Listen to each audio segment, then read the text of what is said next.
네, 안녕하십니까. 오늘은 9월 27일 수요일 성 빈첸시오 드폴 사제 기념일입니다. 오늘 빈첸시오 석인 기념일이어서 독서와 복음은 그냥 연중주간. 네, 어제는 에즈라기 6장, 오늘은 에즈라기 9장, 에즈라의 기도 앞부분. 그래서 7, 8, 9 이렇게 쭉 보겠습니다. 에즈라기. 네. 네, 에즈라 느헤미야가 조금 내용이 명쾌하진 않아요. 시대적으로. 자, 어쨌든 당시의 상황을 역대기 역사가가 얘기하고 싶은 그런 게 있어요. 그 중에 제일 중요한 게 느헤미야의 기도, 에즈라의 기도 이겁니다. 에즈라의 기도, 느헤미야의 기도 9장 9장. 자, 그래서 에즈라서 9장 보고, 그 다음에 화답성은 토빗기예요. 토빗기 13장. 토빗의 기도. 그래서 에즈라의 기도, 토빗의 기도. 토빗의 기도 한 다음에 토빗의 유언이 나중에 나오죠. 13장 거의 끝나갑니다. 그래서 토빗기에 대해서도 잠깐 볼게요. 자, 그리고 오늘 복음은 루카복음 9장인데 예수님께서 파견하시면서 주의사항입니다. 그래서 파견 설교, 오히려 마태복음을 묵상을 좀 해보겠습니다. 파견 설교. 자, 그러면 성경 본문 보시겠습니다.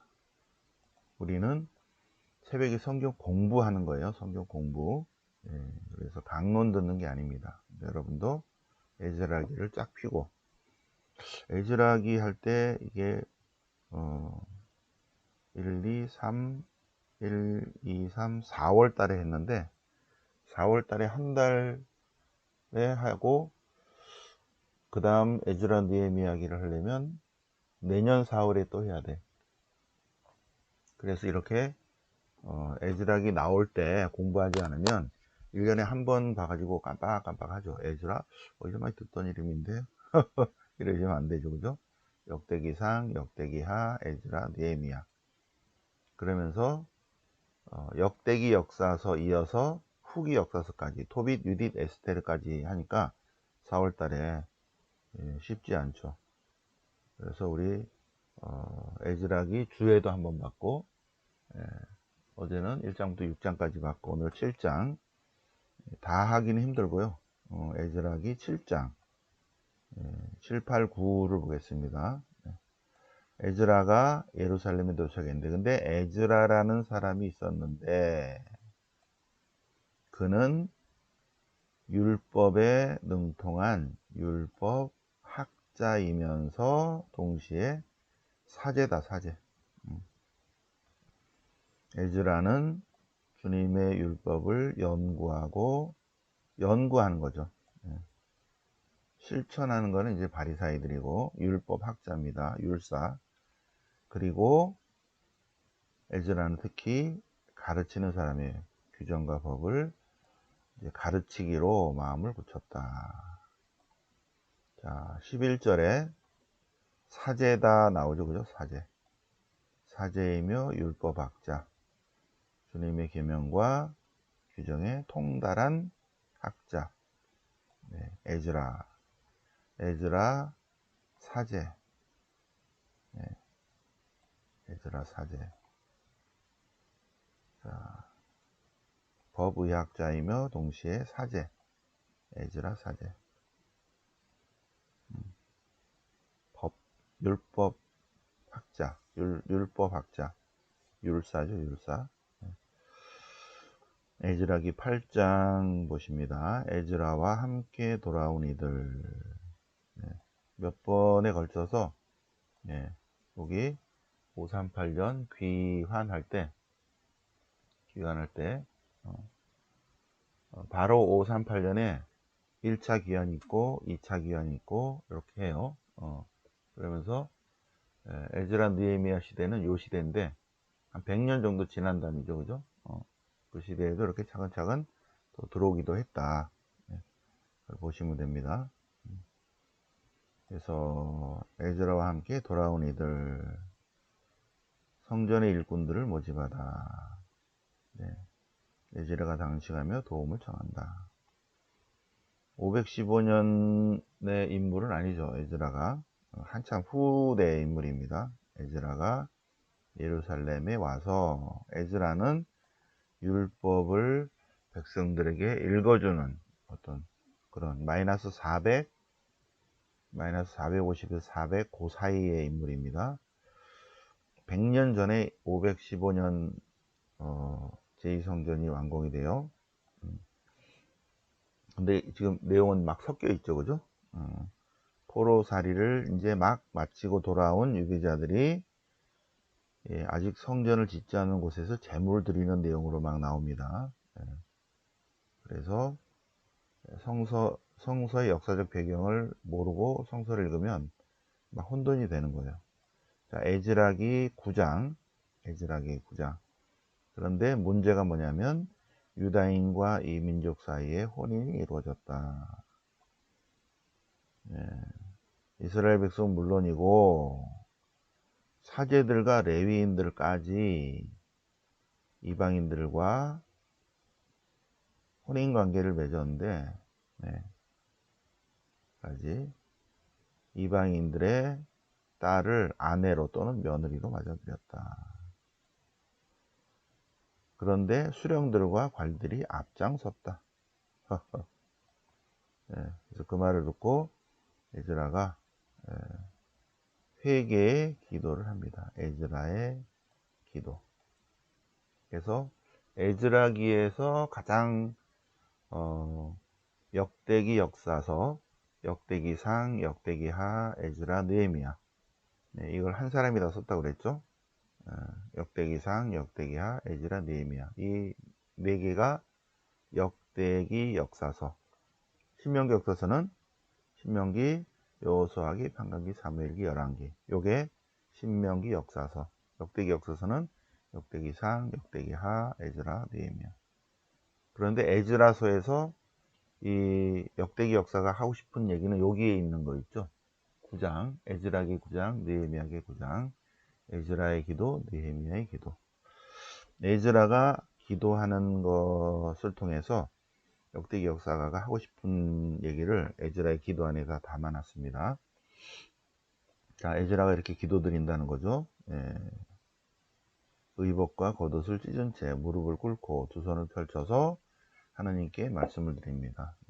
쭉 기도하는 겁니다. 저희 하나님, 너무 부끄럽고 수치스러워서 얼굴을 들 수가 없습니다. 저희 죄악은 머리 위로 불어났고 저희 잘못은 하늘까지 커졌습니다. 조상 때부터 이날까지 저희들은 큰 잘못을 저질렀습니다. 그래서 죄악 때문에 어떻게 됐다? 죄악 때문에 721년 북왕국이 멸망했고, 또 죄악 때문에 587년 남유다까지 멸망했고, 그래서 721년과 587년 요 얘기를 하는 거예요. 그래서 하느님께서 다른 민족의 집에도 내버려 뒀고, 그리고 그래도 말을 안 들어서 다른 땅으로 유배살이 50년 동안 하게 됐고, 그래서 지금 돌아오게 됐는데, 그런데도 정신을 못 차리고 이렇습니다 하는 기원전 주전 721년 사건, 587년 사건, 538년 사건, 요 세 개를 기도 안에서 담고 있습니다. 그래서 넘겨져서 포로살이, 종살이, 노예살이를 당하도록 넘겨졌다. 이렇게 나오죠, 그죠? 일단 721년 먼저 멸망하고 587년 망했는데, 잘못을 저질러서 다른 나라 임금 721년 아시리한테 멸망하고 587년 바빌론한테 멸망하고 종살이 포로살이를 했다. 우리가 잘못해서 그렇게 넘겨졌다. 그래서 이제 잠깐 주님께서 은혜를 내리셔서 538년에 돌아오게 했는데, 그런데도 당신의 거룩한 곳에 저희를 위해서 터전을 마련해 주셨는데도 아직 정신을 못 차리고 이렇게 했다. 예, 계명들을 저버렸다. 뭐 이런 얘기를 하는 거예요. 종살이한 저희를 조금이나마 살려주셔서 515년 하느님의 집을 다시 세우고 일으키도록 해 주셨다. 515년 주님의 성전을 제2성전을 세우고 마이너스 450에 예루살렘 성벽을 또 완공했습니다. 네, 그 얘기를 쭉 하고 있고 그 다음 여기까지는 오늘 독서고요. 그 다음이 계속 이렇게 저희들이 잘못을 저질렀습니다. 저희들의 악행과 잘못입니다. 를 얘기하는데 어디에 포인트를 두고 있다? 이 사람은 율법학자이기 때문에 시나이산의 계약 이걸 얘기하고 있죠. 그죠? 예. 시나이산의 계약을 지키지 않아서 이거를 지켜야 된다고 엘리야, 엘리사, 호세아 그리고 북왕국의 규정지 원신명기예요. 예. 이 신명기 정신은 계약 사상이 있는 것이고 이 신명기 정신이 그대로 토라에 들어갑니다. 토라. 그런데 그렇지 못해서 망했다. 근데 지금 에즈라는 율법학자잖아요. 율법학자니까 여기에 포인트를 두고 있는 거죠. 북왕국의 멸망의 원인 계약을 지키지 않았다. 남유다의 멸망의 원인 계약을 지키지 않았다. 계명에 충실하지 못했다. 그래서 종살이 유배살에 잠깐 돌아왔는데 그래서 성전을 재건하고 또 공동체 재건 마이너스 450에 455 공동체 재건해서 성벽도 완성하고 했는데도 아직도 정신을 못 차리고 있다. 그 얘기를 역대기 역사가는 에즈라의 기도 안에 담아놓고 있습니다. 저희들의 잘못, 큰 잘못, 당신의 계명을 어겼다. 그죠? 신명기 신학이죠, 그죠? 역대기 신학 안에 신명기 정신을 지켜야 된다. 그러면 역대기 정신은 방법론이라고 그랬죠. 핵심은 율법입니다. 방법론은 역대기 신학이고 쭉 합니다. 그래서 지금 역대기 역사서는 역대기 역사서 마이너스 300에 최종 편집된 역대기상, 역대기야, 에즈라, 느헤미야. 지금 에즈라는 요 시대예요. 요 시대. 느헤미야가 앞선 사람이고 에즈라는 후대 사람. 느헤미야기, 에즈라기, 느헤미야기를 보면 두 사람이 왔다 갔다 하면서 결국은 이 토라의 완성본을 읽어주고 있어요. 역대기상, 역대기야, 에즈라, 느헤미야를 보면 율법학자이며 사제인 에즈라가 와서 백성들에게 성전 재건 후에 토라의 완성본을 읽어주고 있는 거죠. 그런데 토라가 언제 완성되냐면 마이너스 400에 최종 편집됩니다. 아마 그 전에 아마 450에서 400 그 사이에 에즈라가 이제 느헤미야보다 후대 사람이니까 거의 지금 한 200년 걸쳐서 수정 작업이 있었죠, 그죠? 그래서 아직 토라가 끝났다고 점을 딱 찍기 전에 거의 완성된 모세오경을 읽어주고 있죠. 오경을 그런 내용이 나옵니다. 근데 그거에 최종적으로 쓴 거는 요때다. 마이너스 300이다. 자, 그래서 이 성경 연대표를 잘 좀 기억을 하셔야 됩니다. 역사적 배경을 알아야지, 이게 이거고, 이거가 그러니까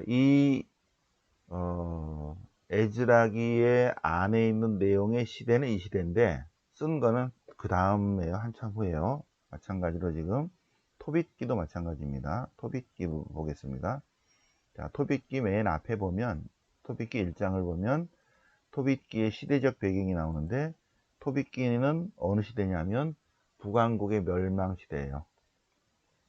그래서 토빗이 이 북왕국이 멸망할 때 멸망하고 납달리 지파인데 아시리아에 강제 이주당합니다. 아시리아. 그리고 아시리아 사람들이 북왕국 사마리아 지역으로 와서 섞여요. 그런데 토빗은 요 시대에 721년 멸망할 때 그럴 때 이렇게 강제 이주 당했다. 그런 내용이 나옵니다. 그런데 토빗기 1장, 2장에 무슨 단어들이 나오냐면 티글랏 피레세르, 살만에세르, 사르곤, 사네립 이런 단어가 나옵니다. 네. 이 단어는 아시리아 왕들이에요. 이쪽은 유다 왕, 이쪽은 북왕국의 왕. 요거 단어 몇 개 안 되니까 외우라고 그랬죠? 그리고 성경에 계속 나오는 시대적 배경이 바로 요 페카 요 시대, 아하즈 시대에 시로 에프라임 전쟁이 있고, 그래서 이 시대에 이사야 1, 이사야 연자가 아하즈에게 또 히즈키야에게 뭐라 한 내용들이 나오죠, 그죠? 그래서 이런 것들을 잘 알아야 된다. 그러니까 토빗기에도 보면 토빗기 1장, 토빗기 2장에 보면 티글랏피레세르, 살마네세르, 사르곤, 사네립 이런 아시리아 그쪽으로 이제 강제 이주 당했으니까. 그리고 토빗의 마지막 토빗이 예언자처럼 예언한 게 뭐냐면 북왕국을 멸망시킨 니네베가 망하리라. 613년에 망하는데 망하리라. 그래서 북왕국이 멸망하고 요거죠, 그죠? 북왕국을 멸망시킨 아시리아가 어디한테 망하냐면 바빌론한테 망합니다. 고전에 요쪽 시대에 이쪽쯤에 이제 니네베의 멸망을 예언하는 그런 내용이 토빗기 맨 뒤에 나옵니다. 그러면 토빗기는 토빗기 안에 있는 시대적 배경은 이 시대인데 언제 쓰이냐면 마이너스 200에 쓰입니다. 이때 이해가 되세요? 마이너스 200에 토빗, 유딧, 에스테르. 토빗, 유딧, 에스테르. 그래서 마이너스 300에 역대기상, 역대기하, 에즈라, 느헤미야는 역대기 역사서, 토빗, 유딧, 에스테르, 마카비오기는 후기 역사서. 이렇게 우리 가톨릭 성경은 구분합니다. 역사서를. 신명기 역사서, 역대기 역사서, 후기 역사서 이렇게. 그래서 신명기 역사서는 1월달, 그 다음에 2월 3월은 오경 시대제로 쭉, 그 다음에 4월에 역대기 역사서, 후기 역사서. 요건 이제 빠른 속도로 쭉 가죠. 근데 토빗, 유딧, 에스테르는 실제 사건이 아니라 교훈적 이야기입니다. 토빗, 유딧, 에스테르가. 자, 그런데 거기에서 토빗기 13장 토빗의 찬미가 찬미 기도죠, 그죠? 토빗의 기도인데 토빗의 찬미 기도예요.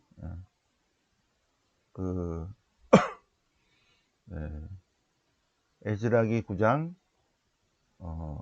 느헤미야기 9장은 에즈라의 기도, 느헤미야의 기도, 탄원 같은 기도고, 토빗기 13장은 토빗의 기도인데 감사 찬미 찬양 드리는 기도다.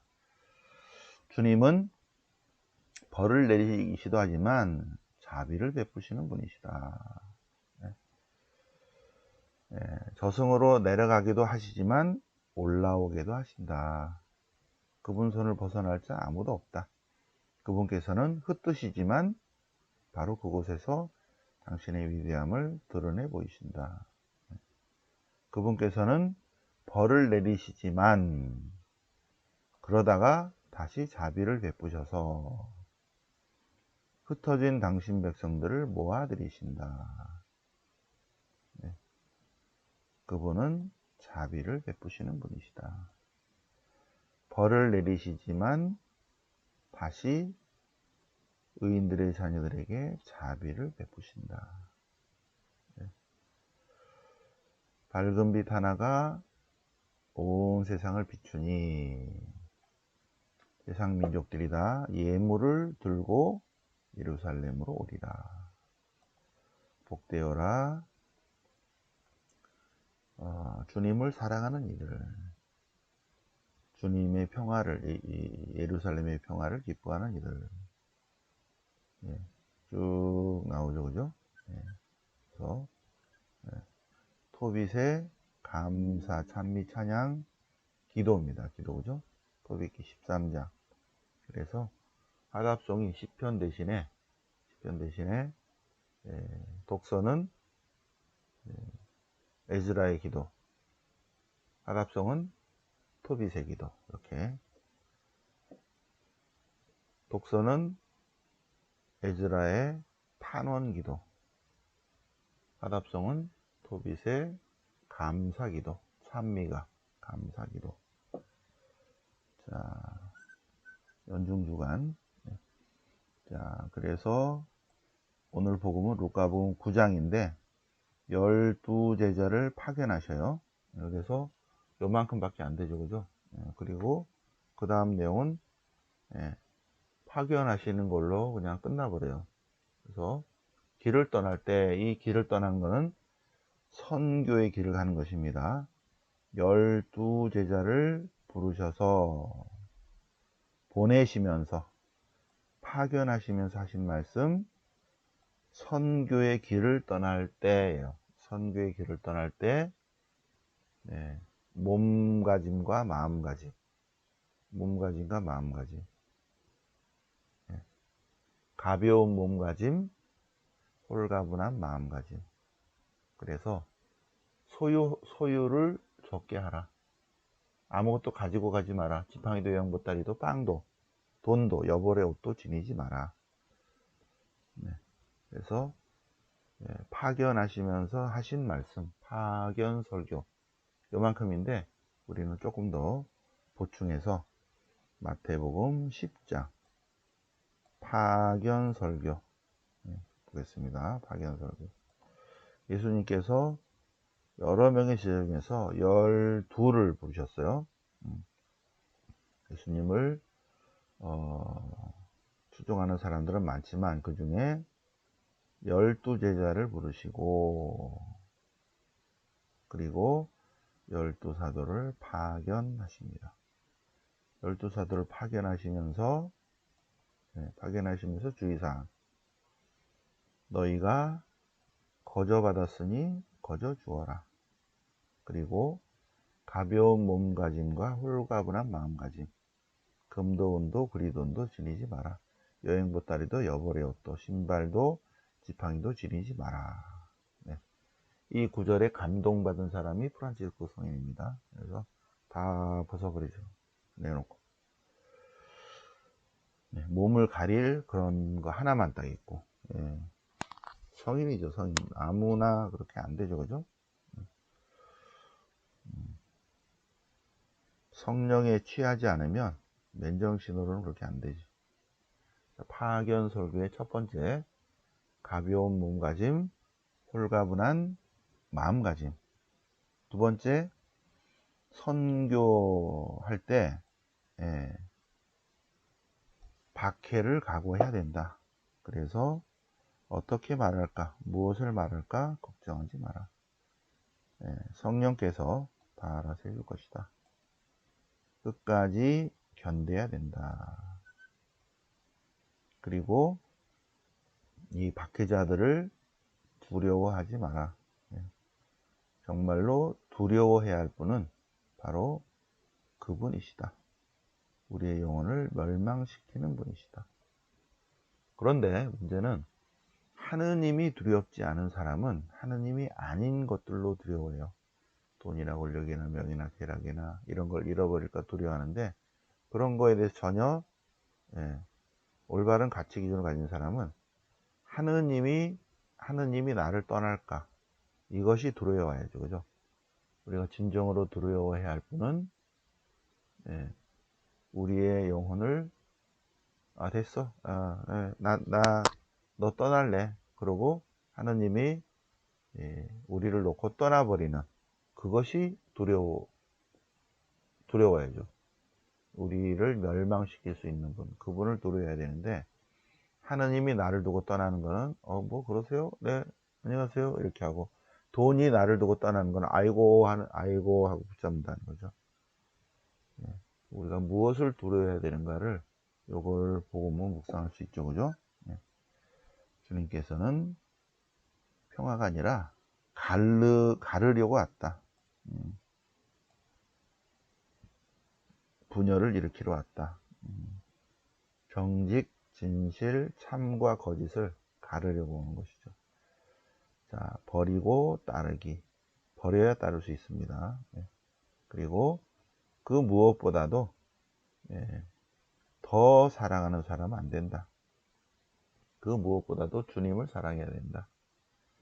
그 다음에 받아들일 상에서 마태복음 10장은 파견 설교입니다. 이거에 대한 더 보충이죠. 그죠? 주님의 복음을 전할 때 주의사항들입니다. 주의사항. 이 중에 가벼운 몸가짐, 홀가분한 마음가짐인데, 중요한 거는 파견된 주님의 사람은 가치 기준을 어떻게 된다? 별 볼 일 없는 것으로 두려워하지 마라. 뭐를 잃을까 두려워하지 마라. 정말로 우리가 두려워해야 할 분은 주님이다. 주님.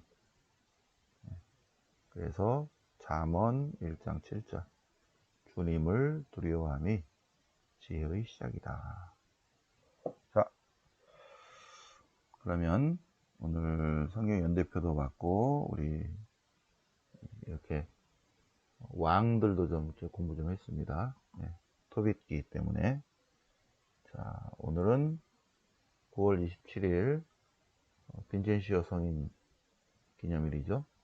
이번 주 행사 없고 토요일 날 휴강이고 월요일은 강의합니다. 10월 2일. 월요 성경에 많이 와주시기 바랍니다. 영광이 성부와 성자와 성령께 처음과 같이 정성 영원히 아멘. 성부와 성자와 성령 이름으로 아멘.